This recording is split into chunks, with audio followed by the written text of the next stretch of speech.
இந்த வீடியோவில் நம்ம பார்க்க போகிறது எங்கள் அம்மா ஸ்டைலில் பசலை ஊறுகாய் தான் பார்க்க போகிறோம். தரை பசலை தான் நம்ம அதுக்கு எடுத்திருக்கோம். ஒரு வானலில் எண்ணெய் ஊற்றி நீங்கள் எவ்வளோ கீரை எடுத்துருக்கீங்களோ அதுக்கேற்ற மாதிரி மிளகா வச்சுக்கோங்க. உங்களுக்கு காரம் எவ்வளோ தேவைன்னு தோணும்ல, அதுக்கேற்ற மாதிரி காஞ்ச மிளகா வச்சுக்கோங்க. நாங்கள் எடுத்த கீரைக்கு ஒரு 12 or 15 காஞ்ச மிளகா நல்லா வறுத்து பொன்னிறமாக எடுத்துக்கிட்டோம். அதுக்கப்புறம் வானலில் இன்னும் கொஞ்சம் நல்லா எண்ணெய் ஊற்றி நம்ம வச்சுருக்க தரை பசலை, அதாவது குட்டி குட்டியாக இருக்கும் பாருங்கள் இந்த இலை, அந்த பசலைக்கீரையை நல்லா தண்ணியில் அலசி ஒரு 3-4 தரம் நல்லா அலசி அதில் இருக்க மண்ணெல்லாம் எடுத்ததுக்கப்புறம் அதில் சின்ன சின்ன புல் கூட இருக்கும். அது எல்லாமே எடுத்ததுக்கப்புறம் அந்த கீரையை நல்லா கழுவி வடிகட்டிட்டு நீங்கள் எண்ணெய் ஊற்றி அந்த கீரையை போட்டு நல்லா வதக்கணும்.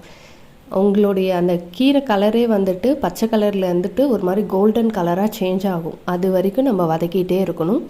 நல்லா வதக்கினதுக்கப்புறம் அந்த கீரையை ஒரு தட்டில் போட்டு நல்லா ஃபேனில் ஆற வச்சுடுங்க. நம்ம ஆல்ரெடி மிளகா வறுத்து வச்சுருக்கோம். அந்த மிளகாவை ஒரு மிக்ஸி ஜாரில் போட்டு அது கூடவே நம்மளுக்கு தேவையான உப்பு, உங்களுக்கு டேஸ்ட்டுக்கு எவ்வளோ உப்பு வேணுமோ அதுக்கு தேவையான உப்பு போட்டுக்கோங்க. உப்பு கூடயே கொஞ்சமாக ஊற வச்ச புளி, நான் இந்த வீடியோவிலே காட்டியிருப்பேன், ரொம்ப கம்மியாக தான் புளி சேர்க்கணும். ஏன்னா அந்த பசலைக்கீரையிலே புளிப்பு இருக்கும்.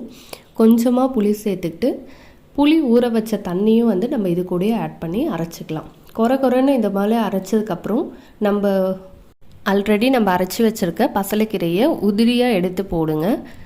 அதை கொஞ்சம் குறைன்னு நல்லா அரைச்சி வச்சுக்கோங்க. அதுக்கப்புறம் வானல் போட்டு வானலில் ஒரு 5-6 ஸ்பூன் எண்ணெய் போட்டுக்கோங்க. அப்போ தான் நம்மளுக்கு தீயாமல் வதங்கிறதுக்கு கரெக்டாக இருக்கும். அந்த எண்ணெயில் வடகம் போடணுன்னு நினைக்கிறவங்க போட்டுக்கோங்க.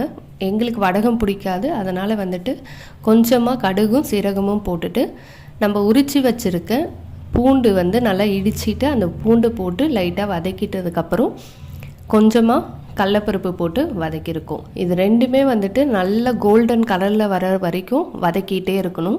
அவ்வளோ சீக்கிரத்தில் வராது, நல்லா நம்ம வதக்கிட்டே இருந்தால் தான் தீயாமல் கோல்டன் கலரில் வரும். அதுக்கப்புறம் நம்ம அரைச்சி வச்சுருக்க கீரை எல்லாத்தையும் இதில் சேர்த்துக்கணும். அதுக்கப்புறம் அந்த மிக்சியில் ஒரு கொஞ்சமாக தண்ணி, ஒரு 1/4 டம்ளர் தண்ணி ஊற்றி அதை அலசி வேணால் நம்ம வானலில் போட்டுக்கலாம்.